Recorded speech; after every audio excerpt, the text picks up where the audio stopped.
G'day everyone and welcome back to the channel. Marker on the tank is up. We've got water. These girls are quite happily shifted onto a new 4-day break. Getting a bit wider, so we're going a bit shorter in length. But yeah, gone from 7 posts to 5.5 because they got 5 days in here. So 5 days, as we've discussed in the past, is just a little bit too long, but all in all, they're looking pretty happy for a light mobby use. So we'll get these standards picked up, get this fence back up for next time, and then we've got the Tudus, possibly the ewe lambs, I'm not sure yet, and the triplets and the earlies and everything else that's boxed up in one mob to shift on grass. So yeah, get into it. Then one mob of cattle need baleage, these girls need baleage. If we shift those Tudus, they'll need baleage. Pockets won't, the ewe lambs. So yeah, we'll get a move on. Second mob on the move. Quite a stark contrast from where they've been to where they're going. Good feed in here. Should last them 2 to 3 days hopefully. I'm wanting 3, I'm thinking 2. It's quite a bit of feed in here, but it's a small area, so we've got to be mindful. Those shorn ewes are, what are we today? We're the 23rd today. So they are officially 1 month from lambing. So they're only really maybe 2.5, 3 weeks from being spread out on that paddock, that one, and then maybe that one just up there. We'll see. See how much feeds on those paddocks when we spread them out, and yeah, won't be much more than there now. See how many we've got. We haven't had any die, which is awesome. Yeah, so just play that one by ear. I think this mob are going to go and run like that's a 15 hectare paddock, and I'm going to give them 2 days in there, 1 day there, 1 day there, just to get through, because yeah, otherwise we're gonna push these other ones too hard, and that's our main money maker. This is just our early money maker. The woolly ewes in here are the triplet ewes, so they need looked after pretty well too. So probably will only be 2 days here, but yeah, as tight as it's going to be, we are going to get there. Just thought I'd touch on something here. This bit of land down here for the last 2 years, with the way the seasons have been, rampant growth in spring and then dry, crappy summers. It has been rough. It has been so incredibly rough for like 2 full years. The feed quality here has been nil. 2 winters ago though, we did put these fences up. It would have been a whole lot worse without those. And this is the first time I've actually split this section in half. Obviously it's a wee short fence at the top. This is cool. What they've done here is really, really good, because there is not nothing, but there is almost nothing left. So as much as it probably is going to be quite short for lambing, which is a concern, it's going to be good quality. So don't get me wrong, I'm not trying to say that it's growing right now, but it is there, and it's going to give that stuff room to grow, and also nice wee fresh tillers of grass. And that is sort of a bit about why we fence, why we want smaller paddocks. Obviously you can go too small. This paddock here is like, I think I cultivated 10.6, so it's going to be well over 11 hectares. 11 hectares in the old money is roughly 26, 27 acres. This one used to be 12.5 effective. There's a gully here, there's another one over there, probably more like 13.5 in total. And it used to be one big paddock. And what used to happen, the gateway here, not this gateway, this is a new one, the one over there would grow really well. This bit up here would grow okay. You go down the back of the hill and over the other side, it was just nil, hopeless. The other side of this fence here has always been nil. There's a wee bit at the top that grows really well, because what happens with sheep is they love to shift fertility. So they eat the grass at the bottom of the hill during the day, and they go back to the top of the hill to sleep, well, during day and night. Yeah, so they love camping at the top of the hill at night. They do it during the day as well. But it's just a security thing with them. They're sitting on top of the hill in a mob, so not that they have predators here, but they see their predators coming, and they've got a better reference point. What that does is mean that down the bottom of the paddocks is very low in fertility, and up the top is sky high. A little bit of a bonus there. Obviously your waterways are at the bottom of the paddock. Yeah, means the fertility's moved away from the waterways, which is potentially good, although yeah, it's not as much of an issue as some might have it made out to be. But it does mean that we then have to put more fertiliser on the bottom of these paddocks. So what we're doing with the fencing is trying to reduce that fertility transfer. This paddock had several different factors we had to take into account. There was weather at lambing time. There was stock movement, because that's a big one. We don't want to be having smothers. Fertility transfer was number 3. And yeah, a few other bits and pieces to factor in as well. Just the contour of the land and where you can actually put a fence up. So it is 3 that go from bottom to top. But the way they move around the paddock, it's stopped a lot of that fertility transfer. So anyway, long story short, through fencing, we've managed to get this back under control, and we're going to get the fertility down here higher, because they can only take it up there, they can't take it there, and they can't take it like just here, which is what they used to do. So yeah, sorry, I was waffling there, but a wee bit of information for you.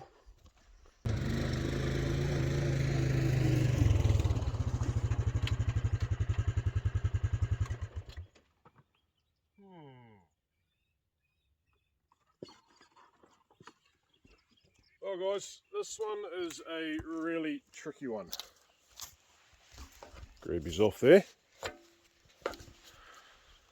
This is not enough for a day for these girls. Sorry. Nowhere near it. But they've been fed really well so far, and they've got a reasonable amount left back over there as well. Sort of 2 trains of thought here. One is that we give them that today and fill the baleage up, and we then expect them to get 4 days out of that 3-day break. Because what's happened here is we've got to this line just here. There's a break change there, and we haven't had a 4-day break left. We've had 6 days worth left. So I've split it in half, so 3 days of break. But it's been a little bit more than that. So yeah, 2 options. I can put a bale of baleage or 2 in that feeder, which the weather's going to be fine, so I've got the option to leave them here to clean up this, and then tomorrow they'll get shifted onto that. But then they'll definitely only get 3 days out of that. Well, most likely, unless we happen to squeeze another bale or 2 of baleage in, because 1 bale of baleage for these girls is almost half their ration for the whole mob for the day. So if we can get 2 extra bales in, we're just about getting a day. And we've got baleage, and as much as we've got enough crop and grass to get through, it's tight, and the more we carry through the other end, the better it is for everything else. So I'm actually wondering if we don't shift these, because if we shift them and then work on 4 days on this, then we've got to get that 4 days. But then I think we will, but then I know we're only going to get 2 bales of baleage into them, and I'd really like that to be 4. But yeah, I don't know guys, these are the decisions that we make every day that I can guarantee we don't always get them right, but at the end of the day we get through, and it doesn't really matter. So either way, it's not a biggie, it's just trying to decide which one's the better option. But yeah, I'll think about it.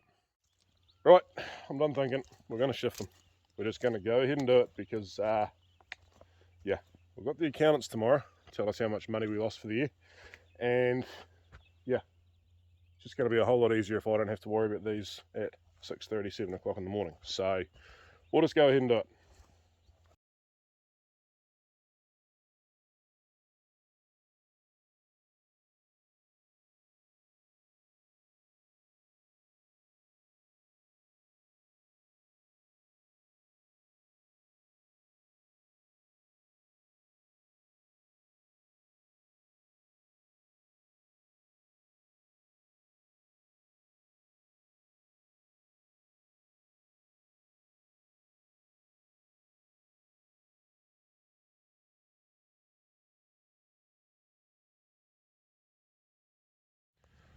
Well, there we go guys. Officially the first paddock to have all its fencing finished. Obviously they're on this last break here, but there are now no temporary fences up in this paddock, and that is cool. It's a bit early, but it's also cool, because that means I don't have to put any more fences up in here, which is, yeah.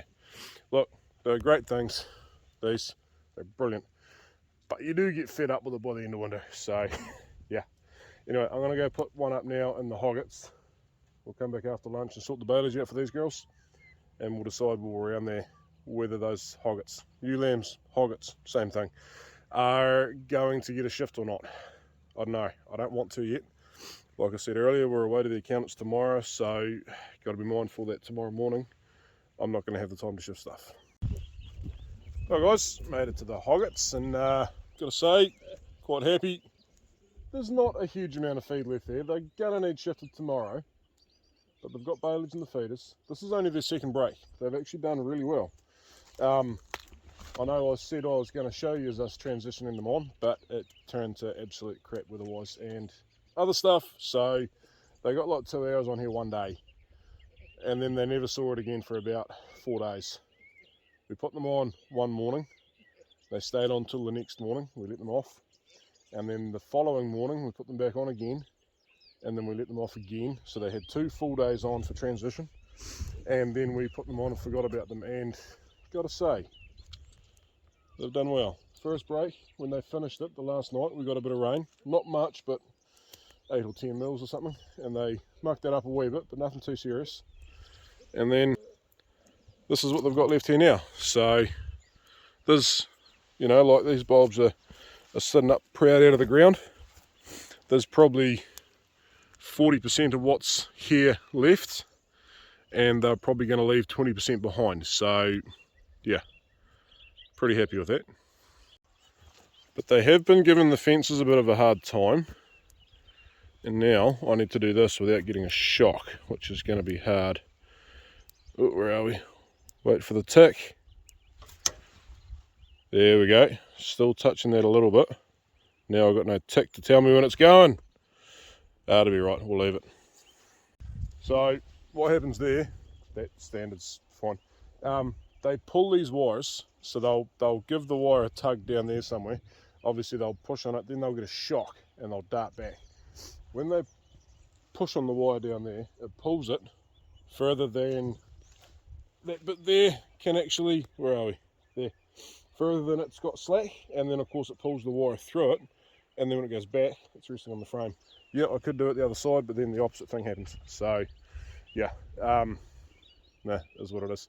Just going to go for a wee walk and make sure the fence around the outside is all good. Yep, nah, it was sweet. All happy as happy. So anyway, we'll put this fence up for the next break for tomorrow, and then we'll go and have some lunch, and then we will, what do we got to do? Baleage to the turtles from one tube, baleage to those ewes up on top, and baleage to those cattle from another tube. That's going to take a while because we've got some shuffling around of using tubes to do. Look, I mean, that tube over there is not even going to get touched this winter, and to be fair, that one right there probably won't either. And I believe there is 62 there and 27 I think it is in that one, so that's carried over next winter. That's cool. But that said, if we need to use it, we're going to use it. Like for example, if we get through to October and it's been a horrible September and there's no grass around, those cattle will stay in the feed pad for another 2 to 3 weeks at least, because better to feed them some baleage, or lots of baleage, than have them come out on grass and be on grass, which is better feed, but not have enough of it. They'll do better on enough baleage than they will on not enough grass. So yeah, but it's all left over. So yeah, we've got to manage these tubes. I've got 2-year-old stuff up at the cattle. It's obviously got to go to the cattle. I don't really want to feed that to sheep. We could if we had to, but while we've got the option to feed it to sheep, we might as well. There's a wee bit of mould on the bottom and stuff. It's not bad, but it's just a wee bit of a risk with pregnant stock. The cattle aren't pregnant. But the idea is that I think I counted 55 bales left up there the other day. So they're currently eating about a bale. They're eating 4 bales every 3 days, which is good. I want them to be eating it. There's 60 bales left in the tube over there, which is going to go to the ewes and the cattle, and then there's I think 55 left up on top. So when we get to September, when we're lambing, I don't want to be carting baleage up there. I just want to use the stuff that's already up there, because it's just easier.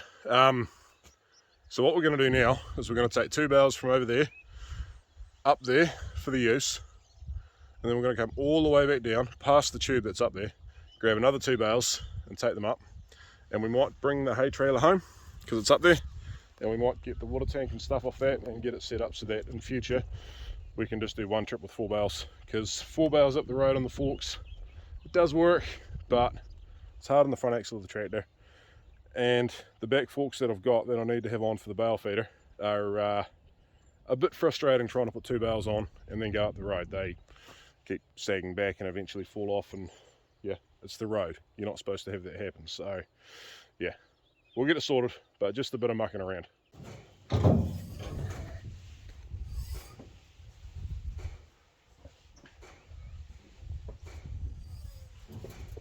No birds. Plenty of oil.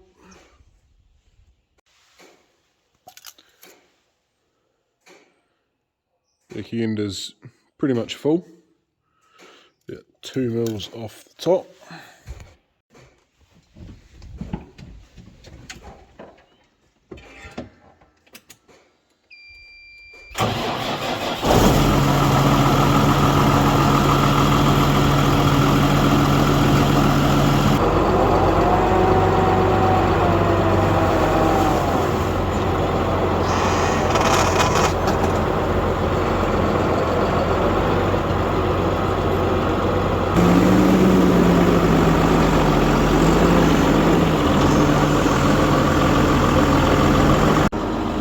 Crikey, that fog doesn't want to disappear, does it?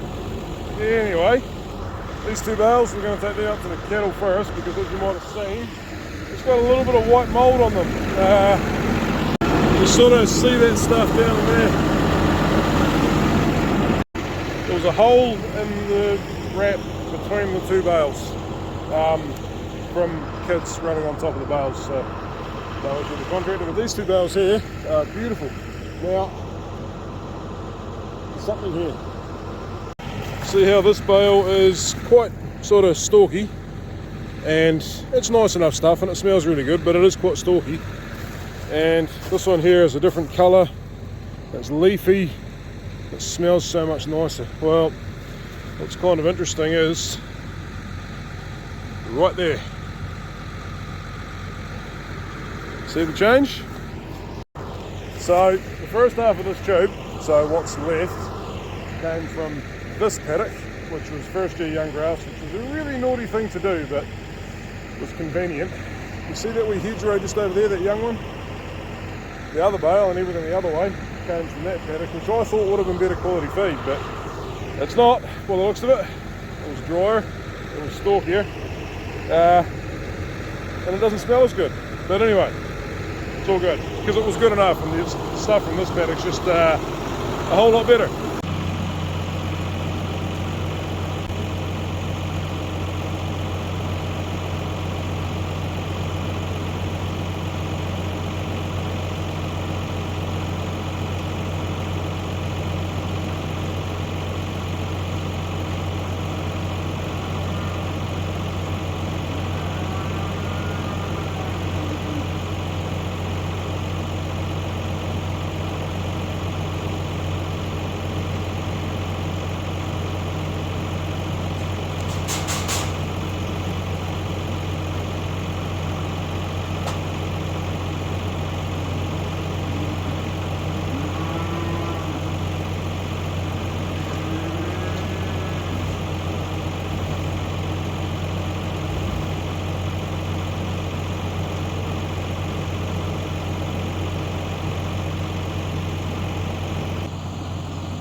Have you ever gone a long way in a tractor to go and pick up a trailer, only to get there and find out you forgot the tow pin? That's me right now. Thankfully, we've got to go back and come back again anyway, so it's no issue. We'll take it back with us next time, but yeah, sometimes you just frustrate yourself. Then of course there's this tube here as well, which I know might not make sense to you guys that there's 3 open, but makes sense up here. This is beautiful quality stuff. This is the stuff you almost want to eat. Oh, it's good. It's almost like caramel. Yeah, but it's for the tutus, so tutus and hoggets. Keep them going a bit better.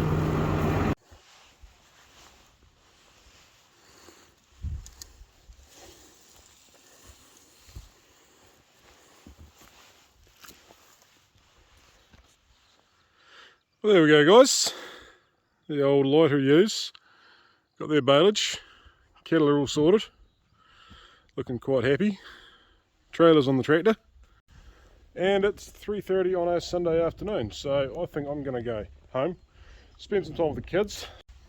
So yeah, hope you enjoyed that, and we will catch you next time. Not sure when that'll be. I've got a jet boat trip coming up this weekend up the west coast again, so I'll film some of that for you. Don't know what it'll be, but we'll get some of it, and we get back from that.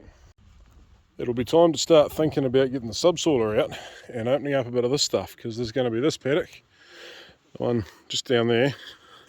See, just down there where those tutus are, and then the one further over that are going to be ready to go.